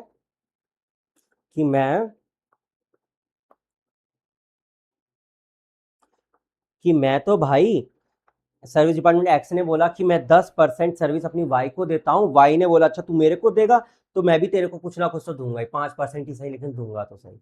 सर्विस डिपार्टमेंट के खर्चे जो एक्स के थे, उसने क्या बोला कि 10% तो मैं वाई को एलोकेट करता हूँ, साथ में सर्विस डिपार्टमेंट वाई ने बोला कि 5% खर्चे मैं अपने क्या है एक्स को एलोकेट करता हूँ। अभी क्या था कि आपने रेसिप्रोकल में दो मेथड पढ़े थे। पहला, या तो आप क्या है, जब दो सर्विस डिपार्टमेंट दे रखे हो तो आप क्या कोई वेरिएबल अज्यूम कर सकते हो, let be the variable X total cost. दूसरा मेथड होता है रिपीटेड डिस्ट्रीब्यूशन। अभी आपको क्या बोला, ट्रायल एंड एरर मेथड। क्या है, साइमल्टेनियस इक्वेशन मेथड नहीं, स्पेसिफिकली क्या बोला है, ट्रायल एंड एरर मेथड लगा लो। क्या है, अभी हमने ऊपर के इलस्ट्रेशन में ये देखा था टोटल कॉस्ट हमने कैसे निकाली थी, साइमल्टेनियस इक्वेशन मेथड से, कि वो टोटल कॉस्ट बताओ जो ए बी सी में एलोकेट करनी हो। अभी ट्रायल एंड एरर मेथड क्या बोलता है कि आप ट्रायल एंड एरर मेथड से वो कॉस्ट निकालो जो ए बी सी को एलोकेट करनी हो। दोनों का मतलब एक ही था, करने का तरीका अलग है। करने का तरीका कैसे अलग है? जो ये आपके एक्सपेंस है 4,75,000 एंड 5,35,000, इसको सीधा यहां पे ले लो, ठीक है। इसको डायरेक्टली आपको यहां पे लेना है, ठीक है। अभी क्या, मेरे को टोटल कॉस्ट निकालने जो डिपार्टमेंट ए बी सी को एलोकेट करनी है। क्या? डिपार्टमेंट ए बी सी को एलोकेट करनी है। तो डिपार्टमेंट ए बी सी को कब एलोकेट करोगे? ट्रायल एंड एरर मेथड का यूज करते हुए। कैसे यूज करोगे? उसने बोला कि मैं उसके पास गया, मैंने बोला कि सुन, ये वो खर्चा है जो तेरे को वाई को देना था। मैंने बोला हाँ। तो मैंने बोला तुझे जो वाई को देना भाई तू दे दे। उसने बोला मैंने 10% वाई को दिया। मैं वाई के पास दोबारा गया, मैंने बोला कि सुन, तेरे पास जो भी खर्चा था ना, जितना भी तेरे को एक्स को देना है उसका टोटल करा और 5% एलोकेट कर दिया। मैंने बोला तूने एक्स को दोबारा दे दिया। मैं दोबारा एक्स के पास गया, मैंने बोला एक्स भाई सुन, तेरे पास जो भी खर्चा था जो तेरे को वाई को एलोकेट करना था, तू वाई को एलोकेट कर दे। 10% एलोकेट किया। मैं दोबारा वाई के पास गया, वाई को बोला जो तेरे को खर्चा एलोकेट करना है 5% वो एलोकेट कर दे। उसने कर दिया। अब मैंने बोला कि दोनों के आपस में हो गया हो तो खेला, तो अब आगे मैं डिपार्टमेंट ए बी सी को एलोकेट कर सकता हूँ। उसने बोला डिपार्टमेंट एक्स ने, भाई हाँ, ट्रायल एंड एरर मेथड भी यही बोलता है कि ना, ये आप ट्रायल एंड एरर मेथड ने भी यही बोला कि ये खेल आप 2 बार खेल लो। ये खेल जो खेलना है ना, ये एक बार 2 बार खेल लो। ये खेल 2 बार खेल लो। कि ट्रायल एंड एरर मेथड ने क्या बोला, ये खेल जो लेने देने वाला खेल है ना, ये 2 बार खेल लो। आईसीआई ने भी 2 बार खेला है। 2 बार खेल लो, नियर टू जीरो के अराउंड आ ही गया है, मतलब 100 के अराउंड आ गया, कोई नहीं, 146 तक पहुंच गया है। 10% करोगे तो वो एक 14.6 आएगा, फिर उसका 5% करोगे तो वो ऑब्वियसली बहुत कम आ जाएगा, ठीक है। तो 2 बार खेल लिया। अब मैंने बोला कि अब तुम्हारा खेलना हो गया, एक दूसरे को देना। अब ये कौन सी कॉस्ट है? उसने बोला कि सर ये सर टोटल कॉस्ट है। क्या है सर? ये टोटल कॉस्ट है। क्या है सर? ये टोटल कॉस्ट है, जो कि अब आपको डिपार्टमेंट ए बी एंड सी में एलोकेट कर सकते हो। क्या है? डिपार्टमेंट ए बी एंड सी में एलोकेट कर सकते हो। ये क्या बोला ट्रायल एंड एरर मेथड में? पहले आपस में आप लोग खेल लो, आपस में एक दूसरे को जो लेन देन का जो भी हिसाब है वो कर लो। जो आपने एक बार खेल लिया, उसके बाद जो मेरा टोटल कॉस्ट आएगा उसको क्या है, ए बी सी में मैं बांट दूंगा। किस रेशो में बांटूंगा? इस रेशो में, 45-15-30, 90% हमारा एलोकेट होगा। 90%। क्यों? 10% तो ऑलरेडी वाई के पास हत्ते जा चुका होगा, और वाई के हमारा 60 और 35%, 95% एलोकेट होगा। 60 और 35 क्यों? 5% तो ऑलरेडी इसने इंक्लूड करते हुए हमने बांट दिया। ये ए बी सी 45-15 एंड 30 के रेशो में बांट लो। 45-15 एंड 30 के रेशो में बांट लो। 45-15 एंड 30 के रेशो में बांट लो। एंड देन इसको जो है आप किस रेशो में बांटोगे? 60 और 35 के रेशो में बांट लोगे। कितना? 60 और 35 के रेशो में।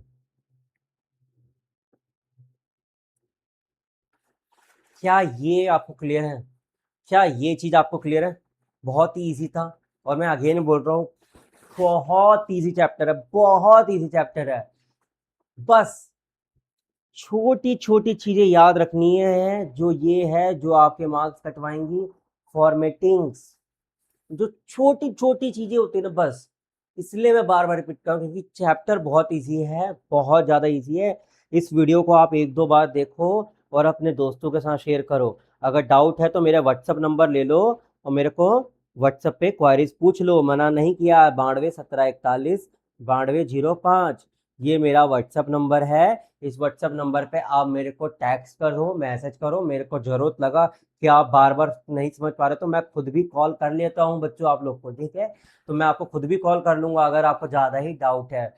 अगर कुछ और भी डाउट है, इसके अलावा भी आरटीपी एमटीपी या प्रीवियस ईयर क्वेश्चन, कुछ भी आपको डाउट है प्रीवियस ईयर क्वेश्चन के, वो क्वेश्चन का फोटो मेरे को व्हाट्सएप पे भेजो। मेरे को बताओ सर क्वारीज क्या है, क्या है।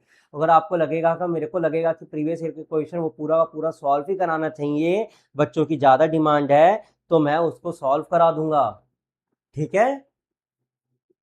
और जो मेरा बैच है, याद रखिएगा, मेरा बैच अभी मैंने रिलीज नहीं किया है। कोई भी फेक बैच टेलीग्राम पे कोई भी अगर सर्कुलेट हो तो प्लीज़ मत बाय कीजिएगा। मेरा बैच मई के बाद ही लॉन्च होगा। मई या जून में आएगा, मई एंड में मेरा बैच आएगा, या जून में आएगा मेरा बैच, जून के स्टार्टिंग में। अभी मैंने कोई भी बैच अभी लॉन्च नहीं किया है, तो टेलीग्राम के फेक इन्फॉर्मेशन से बचेगा। अभी मैंने कोई बैच, रिपीट कर रहा हूँ, मैंने नहीं लॉन्च किया है। मैं लॉन्च करूंगा तो मैं ऑब्वियसली ऑफिशियल अनाउंसमेंट कर दूंगा जब भी लॉन्च करूंगा। तो अभी मैंने डेट लिखी थी, उसको भी भूल जाओ, उसको भी भूल जाओ। जब लॉन्च करूंगा ऑब्वियसली मैं बता दूंगा, ठीक है। उससे पहले आप क्या करो, इलस्ट्रेशन नंबर 5 देखो। इलस्ट्रेशन नंबर 5 अगेन से बहुत ही ज़्यादा इजी और अमेजिंग इलस्ट्रेशन है, ठीक है। अब हमारे यहाँ पे आखिरी कॉन्सेप्ट का एक आखिरी क्वेश्चन बच रहा है, ठीक है। यहाँ पर अब इसके बाद दो और कॉन्सेप्ट है, उसके एक एक क्वेश्चन करेंगे, उसके बाद आई थिंक ये चैप्टर हमारा खत्म हो जाएगा। आई थिंक हमारा ये चैप्टर खत्म हो जाएगा अब। हाँ, खत्म। एक क्वेश्चन और है तो वो मैं आपको होमवर्क में दे दूंगा, कोई नहीं। बहुत ईजी है वो भी, ज़्यादा कुछ खास नहीं है। आ जाओ इधर आ जाओ। लेसन नंबर 5 ने क्या बोला, रिपीटेड डिस्ट्रीब्यूशन मेथड बोला। रिपीटेड डिस्ट्रीब्यूशन मेथड क्या होता है कि जब एक डिपार्टमेंट दूसरे डिपार्टमेंट को सर्विस देता है और दूसरा डिपार्टमेंट भी पहले वाले सर्विस डिपार्टमेंट को सर्विस देता है, तो बोलता है बहुत हो गया, तुम लेना देना करो, करते रहो, जब तक करो जब तक वो नियर टू जीरो ना हो जाए। जब तक करो जब तक वो नियर टू जीरो ना हो जाए।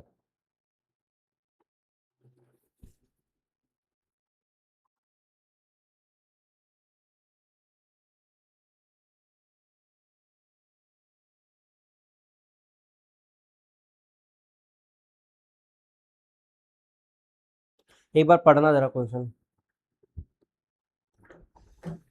पानी पीऊं जब तक मैं।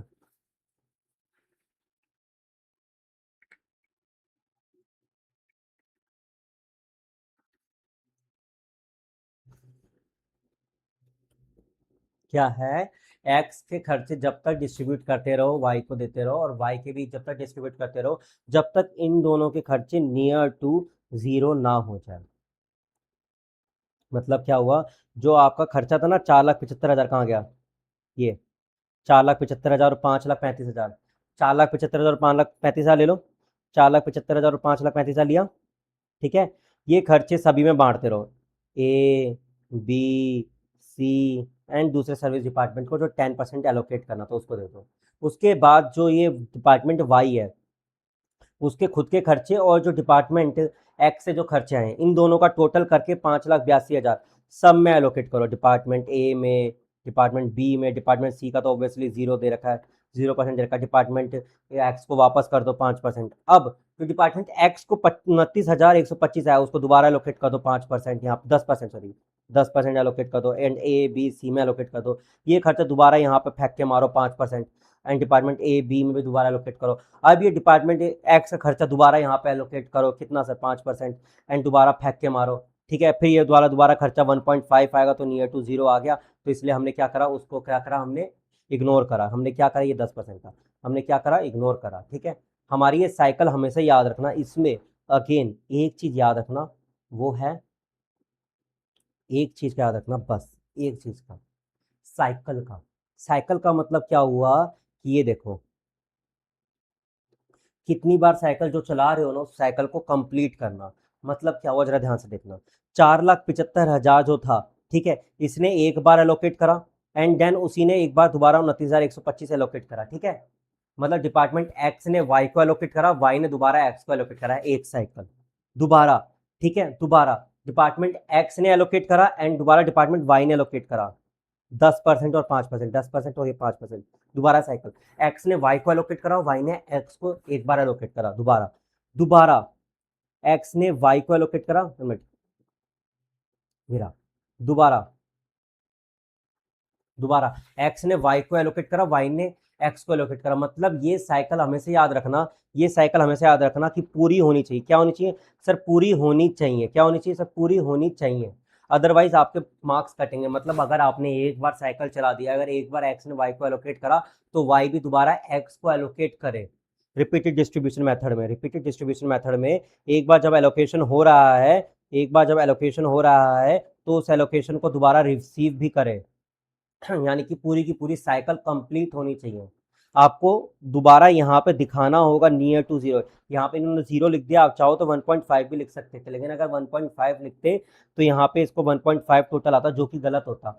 जब आपका नियर टू जीरो हो जाए तो उसको यहाँ पे जीरो लिख देना, और यहाँ पे जो डिपार्टमेंट ए और बी में एलोकेट करोगे ना तो उसको राउंड ऑफ कर देना ताकि ये 15 के बराबर जमा दिखाए, ठीक है। क्लियर है। अगर यहाँ पे 15 का जो रेशो आया है, क्या था, 60 और 35 है ना, 60 और 35, यहाँ पे उसको एलोकेट कर देना 60 और 35 में। 60 और 35 में हमने एलोकेट कर दिया, ठीक है, क्लियर है। और यहाँ पे हमारा ओवरहेड आ गया। अब इधर आ जाओ, अगेन इलस्ट्रेशन नंबर 6 एंड 7 दोनों सेम है। मैं एक कराता हूँ, दूसरा ऑब्वियसली आपको करना होगा। उससे पहले उससे पहले जरा ये समझो, मशीन ओवर रेट होता क्या है, ठीक है।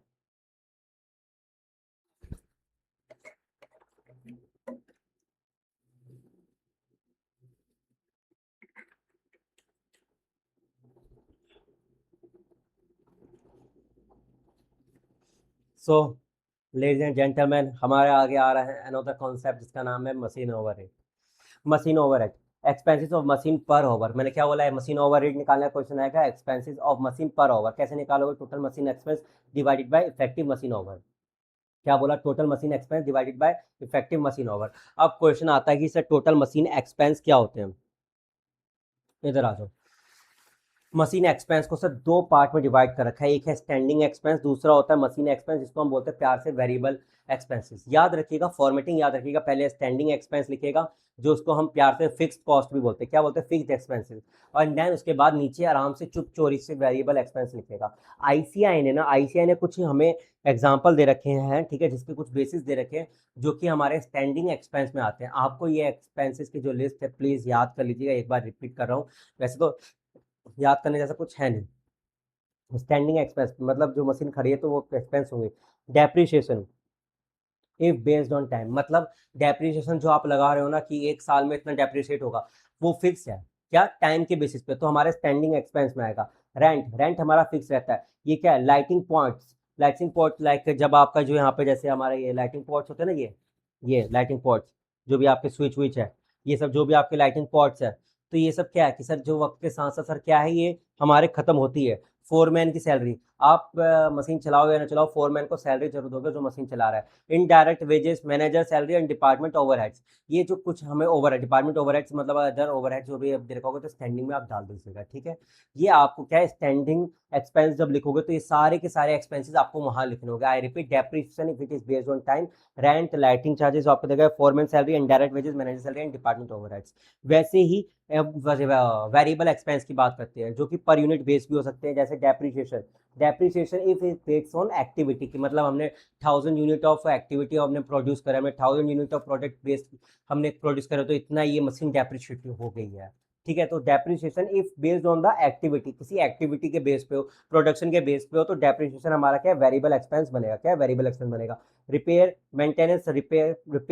Maintenance, power, fuel, electricity and consumable stores, ये सारे के सारे क्या होते हैं सर, ये आपके वेरिएबल एक्सपेंस में आएंगे, ठीक है। जब भी आप टोटल मशीन एक्सपेंस निकालोगे तो याद रखिएगा कि फिक्स्ड कॉस्ट या स्टैंडिंग चार्जेस ऊपर लिखेगा, उसके बाद वेरिएबल कॉस्ट, तो उन दोनों को सम कीजिए, टोटल एक्सपेंस आएगा।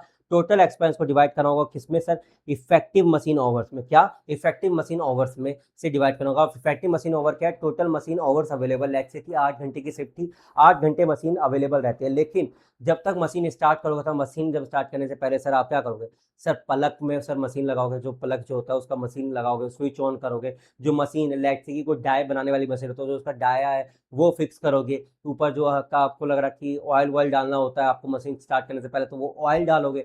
तो जो सेटअप आवर्स होते हैं, सेटअप आवर्स जो होते हैं, ठीक है, जिसको हम प्यार से बोलते हैं क्या, नॉर्मल आइडल टाइम, क्या बोलते हैं, नॉर्मल आइडल टाइम जो बोलते हैं, वो सारे के सारे आप क्या करोगे सर, आप क्या करोगे, लेस करोगे। जो भी आपके नॉर्मल आइडल टाइम होते हैं वो आप लेस करोगे, और देन इफेक्टिव आवर्स आपका आ जाएगा। अब जो इफेक्टिव आवर्स है सर, उसको क्या है, टोटल कॉस्ट से सर क्या कर लोगे, डिवाइड कर लोगे। मैं आपको ये वाला एक बार इलेस्ट्रेशन करा देता हूँ, बहुत अच्छा इलेस्ट्रेशन है, ठीक है, ये मैं कराता हूँ। अगला वाला आपके लिए होमवर्क रहेगा, आ जाओ।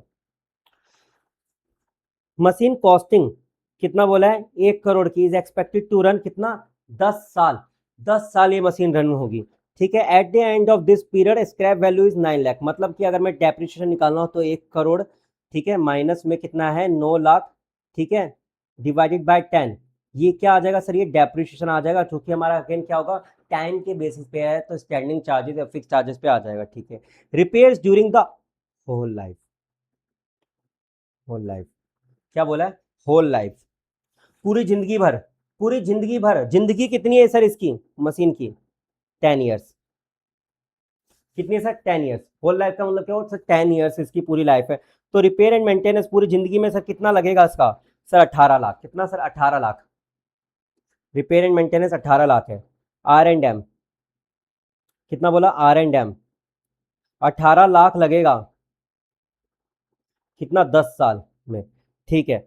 The machine is expected to run 4300 hours per year, मतलब एक साल में 4380 घंटे चलती है, तो 4380 घंटे आवर्स। तो पर घंटे के आपका वो निकल जाए कॉस्ट। मतलब 18 लाख की जो कॉस्ट थी, 18 लाख की कॉस्ट थी सर पूरी लाइफ की थी। एक तो एक साल का कैसे निकालोगे? Divide by 10। और अगर एक साल में 4380 घंटे चलती है तो 4380 से सर आप क्या करोगे? सर आप उसको क्या कर दोगे? डिवाइड कर दोगे। ठीक है। तो आपका क्या पर ओवर की कॉस्ट आ जाएगी? पर ओवर कॉस्ट, पर ओवर की कॉस्ट आ जाएगी। आगे बढ़ो। It's electricity consumption is 15 units per hour. क्या है? इलेक्ट्रिसिटी कंजम्पशन कितना दे रखा है सर? 15 units per hour. कितना? 15 यूनिट पर आवर। इलेक्ट्रिसिटी लिख दो। इलेक्ट्रिसिटी कितना है? 15 unit per hour, ₹15 per hour है। ठीक है, 15 unit per hour. The rate per unit is ₹5। Rate क्या है सर? 5 है। 15 यूनिट कंज्यूम होता है ₹5 के हिसाब से। 15 यूनिट है पर आवर, 15 यूनिट है पर आवर, और ₹5 कॉस्ट है। ठीक है, अच्छी बात है। The machine occupies 1/4 of the area of department. Area मतलब रेंट। रेंट कितना है? रेंट को कैसे डिवाइड करोगे? 1/4 में। ठीक है।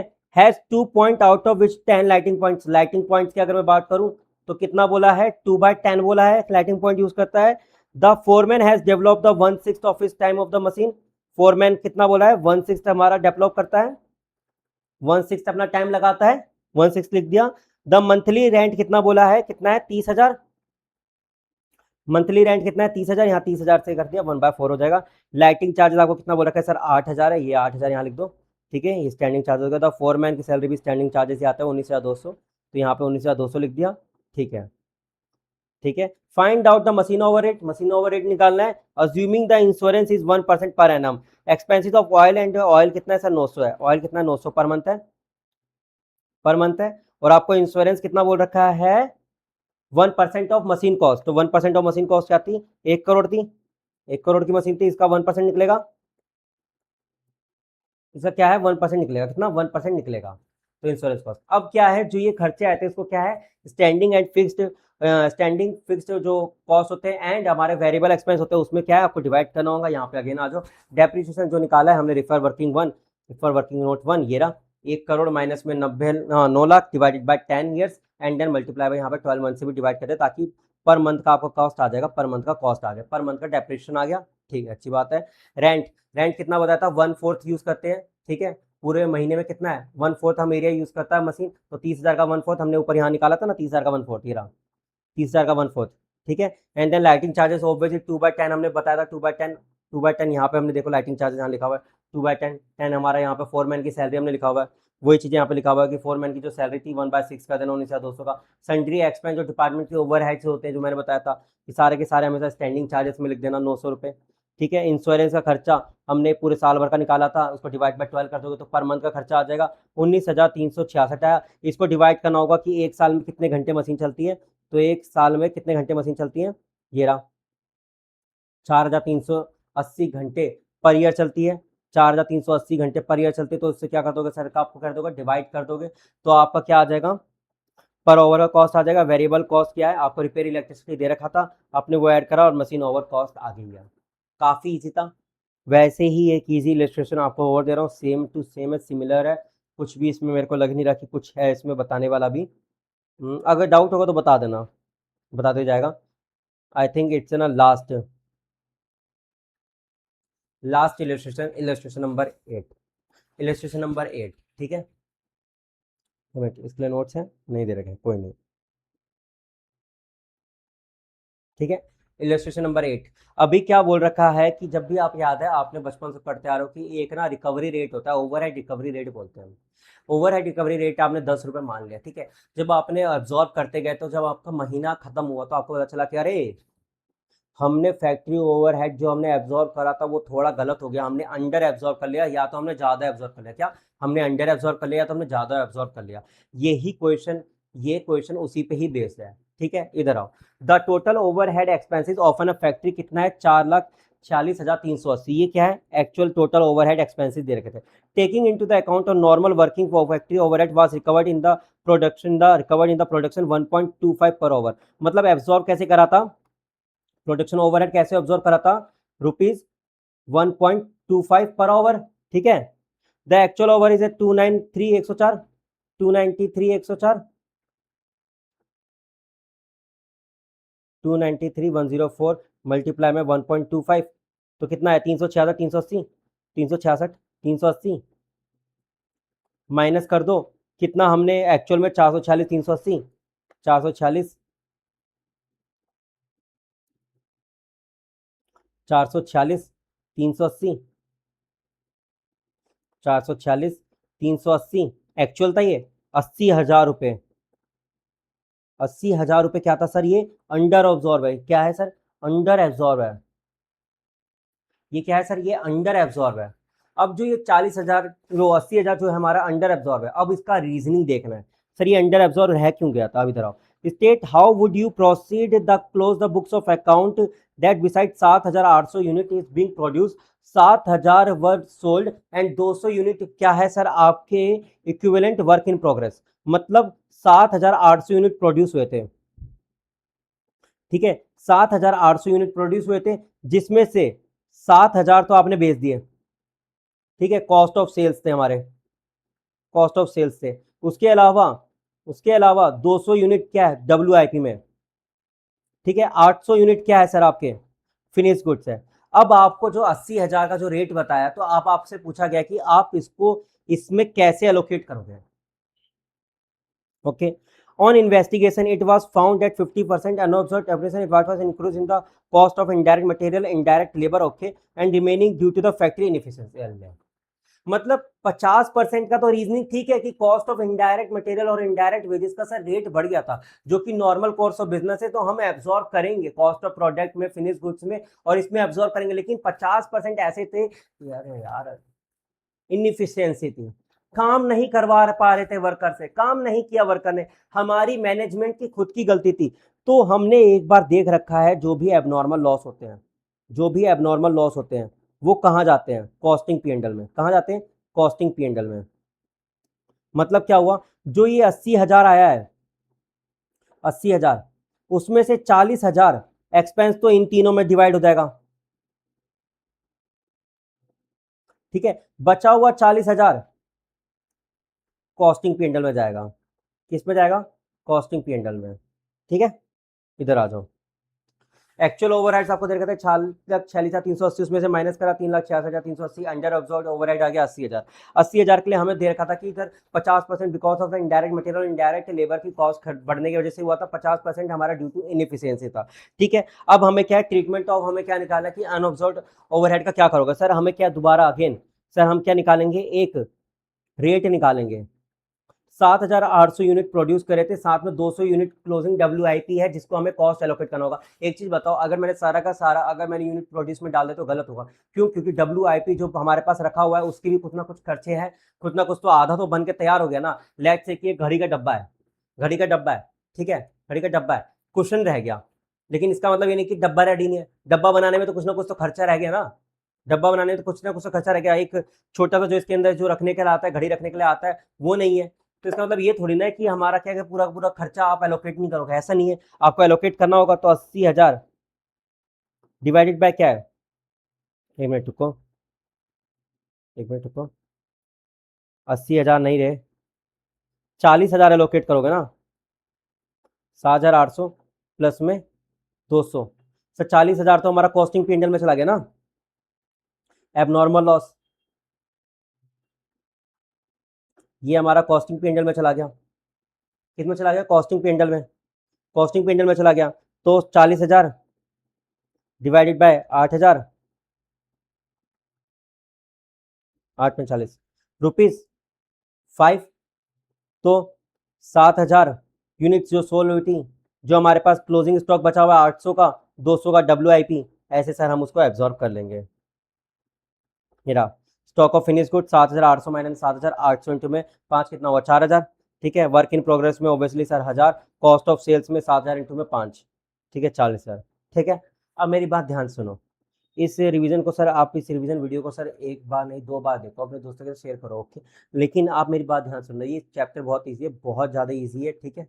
इस पे ना रिटर्न प्रैक्टिस एक बार तो सर मांगता है, रिटर्न प्रैक्टिस एटलीस्ट फॉर्मेट का जो मैंने क्वेश्चन कराया है ना, एटलीस्ट उन सभी के फॉर्मेट वाइज जो मैंने आपको बताया था कि गलतियाँ ये सब है, वो सब आप क्या है एक बार अपने हाथ से बनाओ, आराम से सॉल्व करो, हो जाएगा, बहुत ईजी है, ठीक है।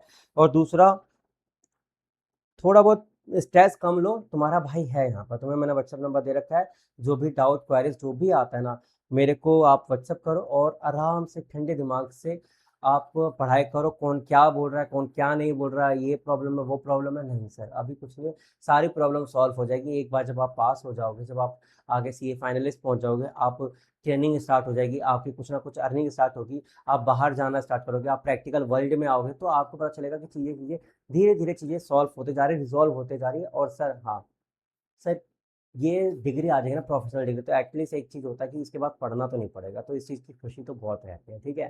तो इसलिए बोलता हूँ सर रिलैक्स रहो, मज़े से पढ़ो, और सर हाँ keep smiling. Okay, bye bye.